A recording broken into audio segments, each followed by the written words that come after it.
e thënë popullor që dibran që edhe Kenan atjem edhe burrin ta kem.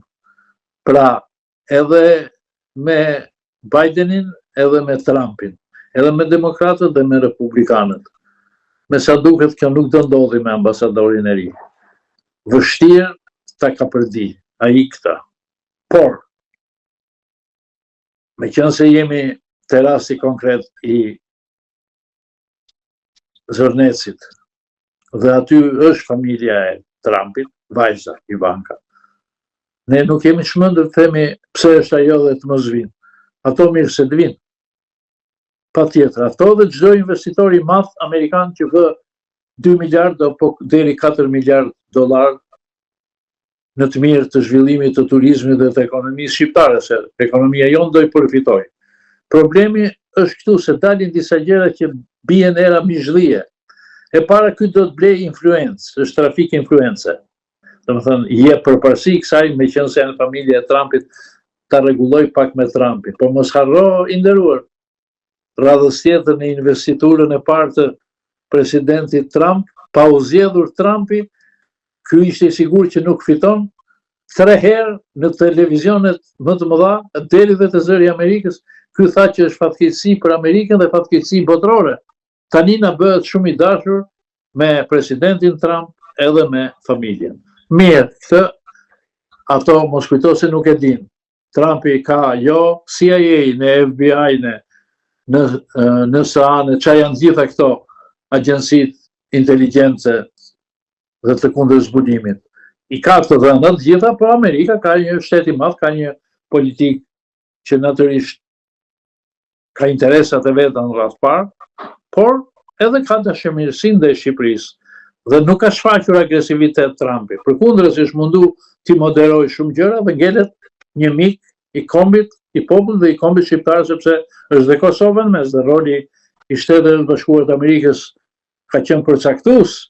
Bombardimi i Beogradit nga avionet e NATO-s dhe ata amerikan ka qenë përcaktues për Miloševićin, që përfundoi në Hag dhe vdiq Lordi si qen atje. Etj. Pra, të rikthehemi pak sekonda tek Zvorneci. Ata le të vinë, por këtu ka diçka që nuk shkon. E para një, kjo duhet ishte bërë, pra dhënia e lejes, duhet ishte bërë mbasi të ishte sqaruar përfundimisht pronësia. Kush e ka marrë, kush e ka marrë, nëse kanë pas të tjerë dhe e ka blerë dikush, dhe si e ka marrë. E dyta, me çfarë të drejtë ti jep leje për ndërtimin e një resorti të madh, që s'ka asgjë të keqe si resort, po si e jep lejen ti kur s'është projekti? Më thujti, si e rrethoke tokën me tela me gjëmba, 100 hektar, kur ti s'ke projektin, ku e di ti çfarë do ndërtojë e si do ndërtojë? Sepse kërkon infrastrukturë, duhen bërë rrugët që të çojnë deri atje, rrugët që lidhen me rrugët kryesore, është puna e infrastrukturës tjetër me problemet logjistike, furnizimi me ujë, me energji elektrike, edhe kanalet e ujrave të zeza, gjitha këto mendohen dhe bëhen, por ama kur është projekti, ky thot projekt nuk ka. Projekt nuk ka, po lejen ja kemi dhënë. Po si e ke dhënë, pse je nxitu? Çfarë halli ke? Apo e kupton që të është ngushtuar litari dhe i ke tamam litari në fyt.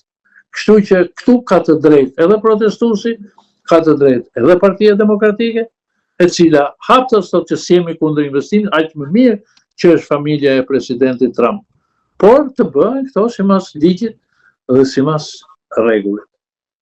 Më puna është se Rama dhe Balluku, se mbajtja e Ballukut akoma te putete dhe ligjet që ajo bën haptas në kuptimin jo legale të ligjeve kështu, po që bën ligjin në kuptimin që i imponohet e gjithë partisë dhe një 2-3 zëra të mekur kanë thënë në i fjalë.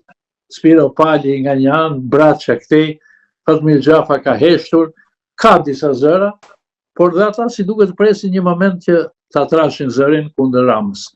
Kjo është e vërteta dhe ne duam të ketë investitor të huaj, sidomos investitor të mëdhenj, sa më shumë të zhvillohet ekonomia, nuk kemi asnjë çmim, asnjë xhelozi, por jo me hile, jo me seleksionim, biznesmenësh, jo me marrje milionash në dorë, me rishfete e në format e sofistikuara me tendera. Disa me tendera sekret, disa në heshe pa pikë transparence. Ky shtet ka institucione, ka presidentin e Republikës, që ka mbajti qëndrim për mendimin tim në heshtje, nuk ka folur, që duhet flasë kryetari i shtetit, por ka parlament ky vend. Ai ke pas seancat. 99% të seancave Edi Rama mungon. Po ku ndodh? Unë i shikoj lajmet çdo ditë te kanali 5. E ke aty presidentin, e ke aty kryeministrin Meloni, debatet mëdha me opozitën e majt, po është aty për ditë. Edi Rama s'vjen. Dhe në garancinë e Edi Ramës nuk vin as ministrat, është bosh. Po t'jumi lartë, ke parë, ka riket bosh aty? Shumë një ministër. Në qeveria ka 20 ministra, një ministër që s'ka si lidhje me atë që po diskutohet. Tjetër, kërkojnë interpelancë deputetët e opozitës. Nuk vinë, shmangen me radhë ministrët. Nuk japin interpelancë, Edi Rama jo.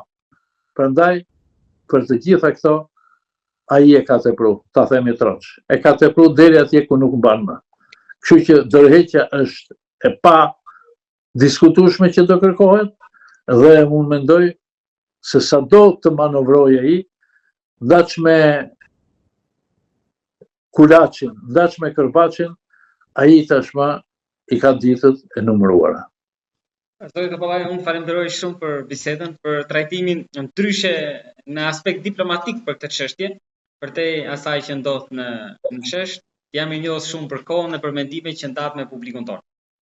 Faleminderit edhe unë për kohën që më dhat për të thënë mendimet e mia që nuk i konsideroj absolute dhe secili ka mendimin e vet, optikën e vet me cilin shikon, si edhe po e them pak në mënyrë vulgare dhe tifozllëkun e vet politik që unë se kam shehur kur, sepse kushdo ka drejt jetë me atë që do.